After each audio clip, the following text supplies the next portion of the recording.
नमस्कार दर्शकों, आपका बहुत बहुत स्वागत है हमारे विशेष कार्यक्रम बुक ऑफ लाइफ में। आज मेरे साथ स्टूडियो में मौजूद है डॉक्टर कुमार प्रशांत मानव, जिनसे आज हम जानेंगे कि इंसान के लिए मंदिर जाना क्यों जरूरी है। सर, आपका बहुत बहुत स्वागत है। नमस्कार, धन्यवाद।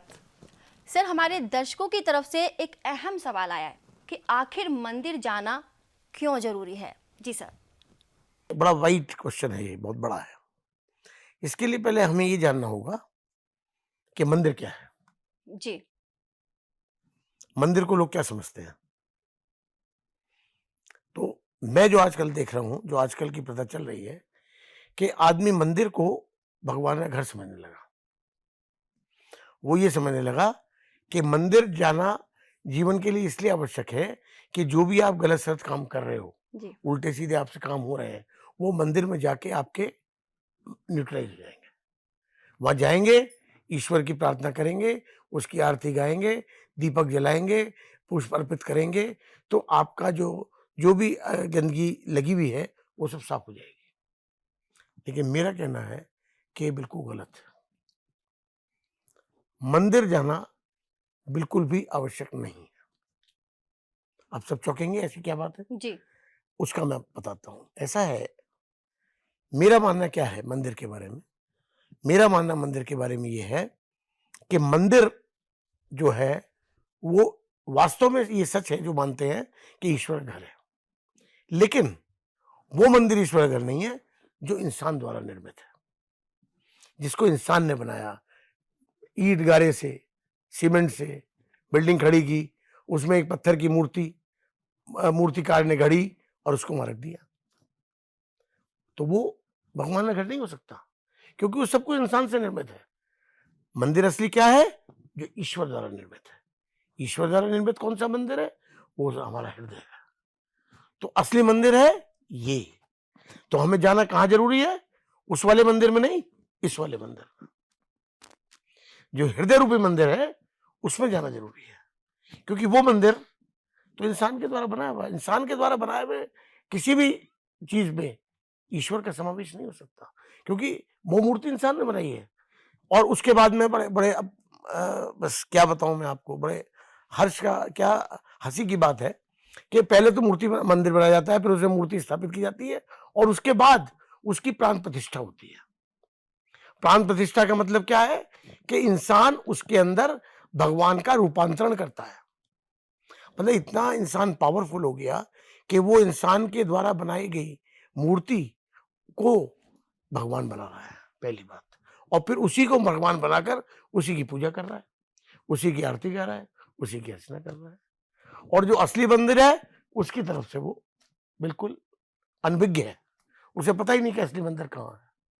तो ये भटकाव है, ये बहुत बड़ा भटकाव है।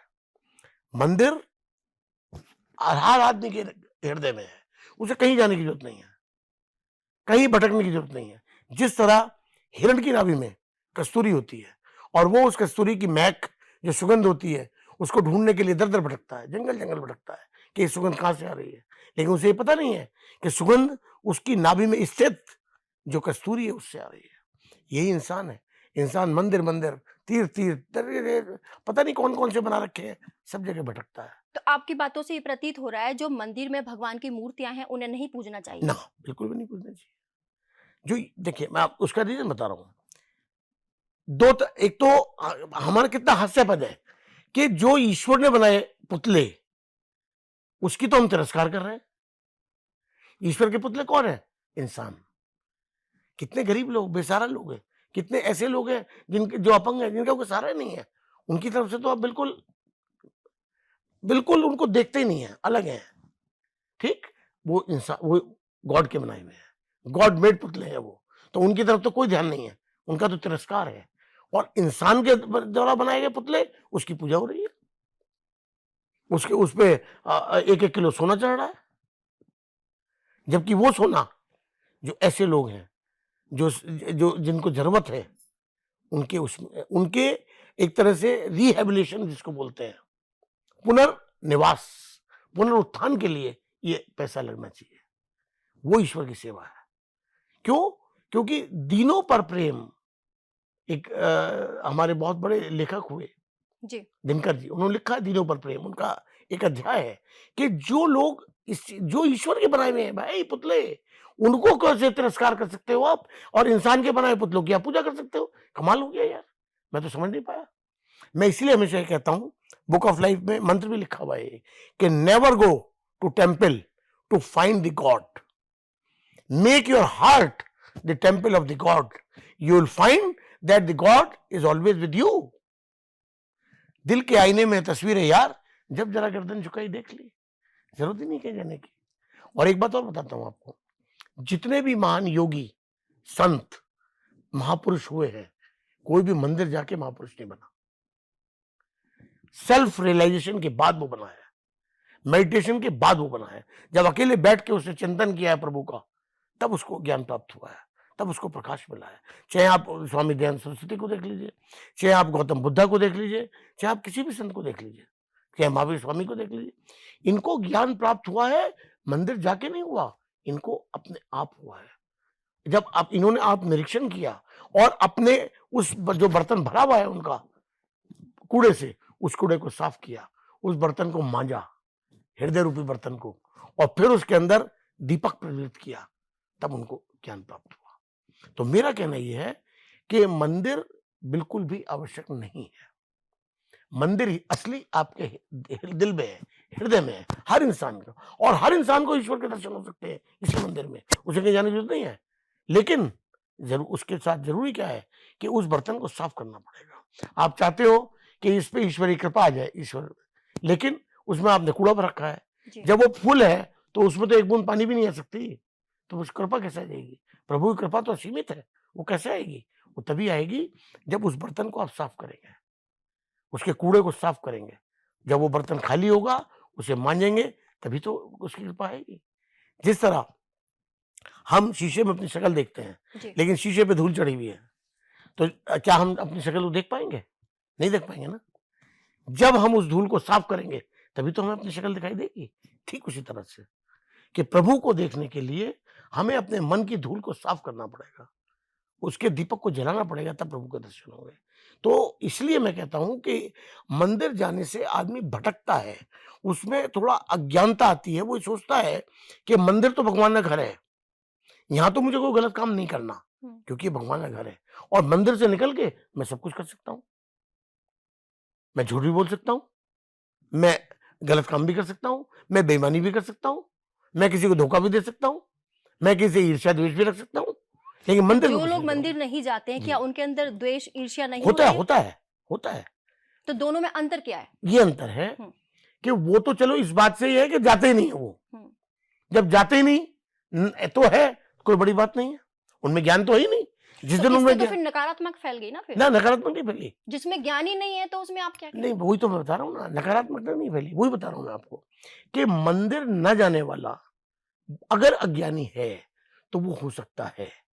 क्यों? क्योंकि मंदिर जा ही नहीं रहा, और जो असली मंदिर है वो भी नहीं जा पा रहा, वो भी नहीं देख पा रहा, जी। तो ज्ञानी होगा। लेकिन जो आदमी भगवान का घर समझ के मंदिर जा रहा है, तो उसको तो स्वच्छ होना चाहिए ना। वो तो मंदिर जाने वाले को तो गलत काम नहीं करना चाहिए ना। जो काम वो मंदिर में नहीं कर सकता, वो काम वो बाहर कैसे कर सकता है? मेरा यही कहना है कि मंदिर में जो काम आप नहीं कर सकते, वो आप बाहर भी नहीं कर सकते, क्योंकि पूरा संसार ईश्वर का मंदिर है। कोई कहीं भी आप काम कर लें, कोई भी गलत, उसकी निगाह से नहीं छुप सकता।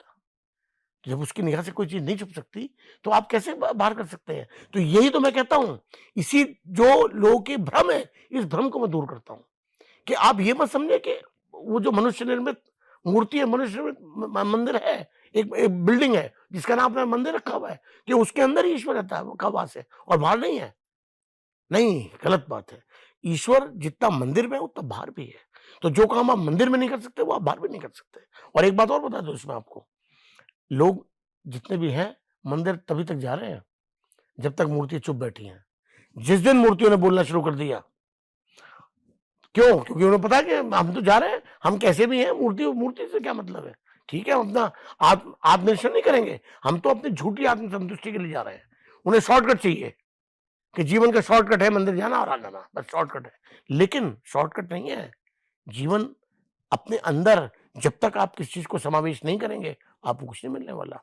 तो मेरा मतलब ये, जिस दिन मूर्ति चुप बैठी है तब तक जा रहे हैं, जिस दिन मूर्ति ने बोलना शुरू कर दिया और लोगों की कलई खोलनी शुरू कर दी, असलियत बतानी शुरू कर दी, पहुंच गए जज साहब मंदिर में, मूर्ति बोलती है आ गया, यहाँ क्या लेने आया है? वहां तो तू रिश्वत लेके जो बेगुनाह थे उनको सजा दे रहा था और जो बेचारे जो गुनाहगार थे उनको छोड़ रहा था। इतने तूने पाप किए, तू यहाँ आके क्या कर रहा है? क्यों आया तू यहाँ? जिस टाइम 1000 आदमी मंदिर में होंगे और उसके सामने ये कलई खुलेगी तो क्या हालत होगी आदमी की जीवन, बताइए आप इसको सोचिए, जो मैं गहराई से सोचिए जो बात मैं कह रहा हूं। ये बहुत बड़ा विषय है जो मैं आपको बता रहा हूं। मूर्ति जिस दिन बोलने लगेगी उस दिन एक आदमी मंदिर में नहीं जाएगा, दावा है मेरा इस बात का, क्योंकि हर आदमी को लगेगा कि अरे यार मैं जाऊंगा तो मेरी कली खुल जाएगी। तो मेरा मतलब क्या है कहने का, ऐसा आप मानते हैं कि मूर्तियां भी बोलेंगी? संभव है ऐसा? अच्छा, अगर मूर्ति नहीं बोलेगी तो आप तो यही मान रहे हो ना मूर्ति पत्थर की है, मूर्ति भगवान का है फिर। लेकिन आप ही की बात हमारे अंदर जो विचार है वो भगवान को लेकर बहुत सात्विक है। हाँ, हमें ऐसा लगता है कि भगवान हमारी बातें सुनते हैं। हाँ, हमें उनके बोलने ना बोलने से फर्क ही नहीं पड़ता। हाँ, क्योंकि जब हम उनके पास जाते हैं तो हाँ, ऊर्जा का संचार तो वो आपकी तो बात सुनते हैं, सात्विक बातें होती नहीं हैं। आपकी बात तो सुनते हैं सर, वो सभी की बातें सुनते हैं, नहीं सुनते, सबकी बातें सुनते हैं, बिल्कुल नहीं सुनते। जो एक इंसान नेगेटिव होता है, जो अपने नकारात्मक विचार लेके वो मंदिर में जाता है, और कहीं ना कहीं हमारे दर्शक भी इस बात से सहमत होंगे, जब वो अपने नकारात्मक विचार मंदिर में लेकर जाता है तो वहां से भगवान के समक्ष बैठकर जब अपनी बातें कह देता है, मन हल्का कर देता वहां है, भगवान है ही तो नहीं, वो वहां भगवान है ही नहीं, किसके हल्का समझ फील बैठे? करता है। हाँ, तो वो झूठी आत्म संतुष्टि है, फॉल्स सेल्फ सेटिस्फेक्शन है। आदमी को लगता है कि मैंने भगवान के सामने जाके, अरे भगवान अंतर्यामी है, ईश्वरी गुण बताता हूं मैं आपको। आपका कहने का अर्थ है, अब मैं आपको पहले इसका अर्थ सब पता लगेगा आपको जब मैं ईश्वरी गुण बताऊंगा। ईश्वर के गुण क्या है? ईश्वर सर्वशक्तिमान, सर्वव्यापक। आप एक एक पॉइंट को नोट करिए जो बोल रहा हूं। जी बिल्कुल। सर्वव्यापक, अजन्मा, अनंत, अनादि, अनश्वर, जो कभी नष्ट नहीं हुआ, जिसका कभी अंत नहीं हुआ, जो कभी पैदा नहीं हुआ, सर्वशक्तिमान, सर्वव्यापक, यहां भी है, जितना मंदिर में यहां भी है। तो मैं यही तो कहना चाह रहा हूं, आपको यही बताना चाह रहा हूं कि लोगों का ये भ्रम है कि वो भगवान का घर है। मैं ये कहता हूं पूरा संसार भगवान का घर है। आप कहीं भी कोई काम गलत नहीं कर सकते जी। जहां भी आप करोगे उसकी निगाह से बचा हुआ नहीं है। और फिर आप जाके वहां क्या आप जाके संतुष्टि ले रहे हो? उसको सब पता है कि आप क्या कर रहे हो। आप सोच रहे हो कि जो आप कर रहे हो उसे पता नहीं है? He knows everything. तो फिर वहां जाके क्या कर रहे हो आप? उसको अपनी आरती गाने में कोई इंटरेस्ट नहीं है। उसको वो ये कहता है कि मेरी लात मत पकड़ो, मेरी बात पकड़ो। सच्ची पूजा क्या है? सच्ची पूजा है प्रभु की आज्ञा का पालन करना और उसके द्वारा दिए गए जो आदर्श है उनको अपने जीवन में आत्मसात करना। ये प्रभु की पूजा है। मैं आपका इसके उदाहरण आपको इसके देता हूं, तब आपको बात क्लियर आएगी। दो दोस्त थे, एक सुरेश और एक नरेश। सुरेश अपने माता पिता को सुबह को बैठाता था, उनकी आरती गाता था, दीपक जलाता था और शाम को भी अब बाहर से काम के आने के बाद यही करता था। लेकिन जब वो घर से बाहर जाता था तो वो सब वो काम करता था जो उसके माता पिता को पसंद नहीं थे। वो शराब भी पीता था, वो जुआ भी खेलता था, वो बेईमानी भी करता था, वो सारे वो गलत काम करता था जो उसके माँ बाप को कतई पसंद नहीं थे। फिर शाम को आके फिर उनकी आरती गाता था। नरेश ऐसा कुछ नहीं करता था। वो क्या करता था? केवल ना तो कोई आरती गाता, ना कोई दीपक जलाता, कुछ नहीं करता, केवल जो उसके माता पिता चाहते थे वो करता था, उनकी आज्ञा का पालन करता था। तो मैं एक क्वेश्चन आपसे पूछना चाहता हूं कि किसके माता पिता उससे खुश होंगे, सुरेश के या नरेश के? जो आरती गाता था उसके खुश होंगे या जो उनकी आज्ञा का पालन करता था उससे खुश होंगे? सर नहीं, इसका जवाब दीजिए। तर्क वितर्क दोनों नहीं, तर्क वितर्क नहीं है, इसके मुझे इस बात का जवाब चाहिए। दो पहलू हैं सर इसके, मान लीजिए, क्योंकि एक होता है आचार विचार, एक होता है आपका आज्ञा का पालन करना। सर एक दोनों के ही अलग अलग पहलू हैं, मैं एक का सवाल आंसर नहीं कर सकती। मुझे तो सीधा क्वेश्चन ही बताइए, किसके माता पिता खुश रहेंगे? जो जिस बच्चे ने, नरेश ने अपने माता पिता की आज्ञा का पालन किया पूरी जिंदगी, उनका कहना माना, उनका आदर सम्मान, या जैसे जो आदमी उनके खिलाफ चल रहा है, उनकी कोई बात नहीं मान रहा और अब उनकी आरती गा रहा है, तो किसके माता पिता खुश होंगे? भाई मैं तो ये पूछ रहा हूं। दोनों पहलुओं के अलग अलग बात है सर। बिल्कुल सर, बिल्कुल सर। कोई भी आप 1000 का लाख आदमी से पूछिए, वो बताएंगे उसके माता पिता खुश होंगे जो उनकी आज्ञा का पालन करता है। जिसकी आज्ञा पालन नहीं करता उसकी संतान, वो बहुत दुखी होंगे अंदर से। अगर बोल भी नहीं पा रहे तो बहुत दुखी होंगे अंदर से। आप उनका सीना चीर के देख लीजिए, कितना दुख होगा उनको। तो इसी तरह मैं कहता हूं कि ईश्वर सबका माता पिता है। जिस तरह उसके माता पिता हैं, ईश्वर सबका माता पिता है। तो अगर हम गलत काम करते हैं तो वो क्या खुश होगा हमसे? बिल्कुल नहीं, वो नाराज होगा। आप कितने भी तीर्थ जाइए, कितने भी मंदिर होइए, जब तक आप अपने आप को सुधारेंगे नहीं, जब तक आप अपने जीवन में अच्छे कर्म, सत्कर्म नहीं स्थापित करेंगे, तब तक ईश्वर कभी प्रसन्न नहीं हो सकता। ये सब झूठी आत्मसंतुष्टि है। एक बात देखिए, एक व्यक्ति ने अपनी माँ को तो वृद्धाश्रम में डाल रखा है और महीने में 3 बार वो वैष्णो देवी जाता है। तो मुझे ये बताइए कि क्या वो असली वैष्णो देवी कौन है? असली वैष्णो देवी उसकी माँ है जो उसे वृद्धाश्रम में डाल रखा है। जो 3 बार वो वैष्णो देवी जा रहा है बेकार है, निरर्थक है। वो उसकी पूजा करे और उसको सम्मान दे, वो असली वैष्णो देवी है। मैं ये कहना चाहता हूँ कि जो ईश्वर का बनाया हुआ पुतला है उसको सम्मान दो, आदमी के बनाए हुए पुतले की कोई वैल्यू नहीं है। मेरा ये कहना है। दर्शकों, तर्क वितर्क तो चलते ही रहेंगे, सवाल जवाब चलते रहेंगे, लेकिन भ्रामकता ना फैले, इसको लेकर सर ने बुक ऑफ लाइफ में बहुत सारी अच्छी अच्छी बातें लिखी हैं जिन्हें पढ़कर आपकी भ्रामकता दूर हो सकती है। सर, बहुत अच्छी बात बताई आपने। फिलहाल समय का अभाव देखते हुए मैं आपसे विदा लेना चाहूंगी।